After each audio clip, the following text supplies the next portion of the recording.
ជំរាបសួរពុកម៉ែបងប្អូនទាំងអស់គ្នាថ្ងៃនេះជួបគ្នាសារជាថ្មីហើយមកម្នាក់ឯងទេបើតាមការណាត់ជួបគ្នានៅខាងជំនាញកំពង់ធំហើយជួបជាមួយអង្គការឥឡូវសូមចេញវីដេអូមួយសិនហើយវីដេអូនេះ share អំពីកបាំង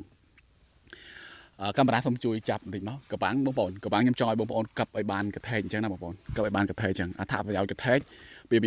មានច្រើនទី1ការពារទឹកភ្លៀងគឺបានល្អនៅមុខខាងនេះគឺភ្លៀងល្មមវាហៀចូលចាននេះបងប្អូនហើយបងប្អូនមើលខាងនេះដើមសើមអញ្ចឹងបើយើងនិយាយពី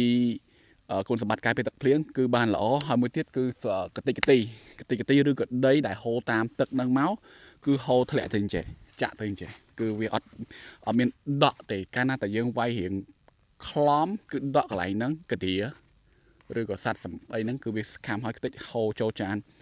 វាអត់ល្អហើយវាជាក់ស្ដែងម្ដងនេះបងប្អូនមើលម្ដងនេះដើមខាងនេះនឹងជោគហើយកតិកទីមករហូតកតិកទីមកទៅខាងនេះស្ងួតល្អហើយវាអត់មានដីបងប្អូន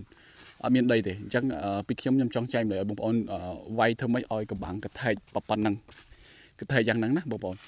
ការវាយកបាំងដូចមាន3ប្រភេទវាយផ្កាប់វាយចងដោយខ្លំចេះហើយនឹងដាក់ការពារទៅតាមសបៀហ្នឹងមួយហើយនឹងបាយប្រភេទខ្ញុំយកតាមមួយប្រភេទទេពីព្រោះកាត់បន្ថយចំណាយដែរអញ្ចឹងបើសិនជាដីល្មមហូរចាក់ទៅវាចាក់ទៅចេញទៅអស់ហើយអញ្ចឹងយើងអត់មានកតិកទីទេបងប្អូនវាស្រឡះហើយមកបាំងនេះបងប្អូនមើលមកបាំងនេះដោយសារបាំងនេះតូចកាច់យើងវាយទៅដាច់កាច់ចកេះកន្លែងនេះដល់ពេលវាកាច់ចកេះបងប្អូនមើលស្លឹកឈើឃើញទេ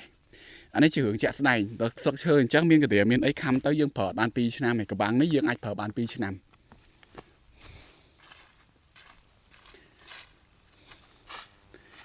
អានេះអត់អីទេវាយបានស្រឡះល្អ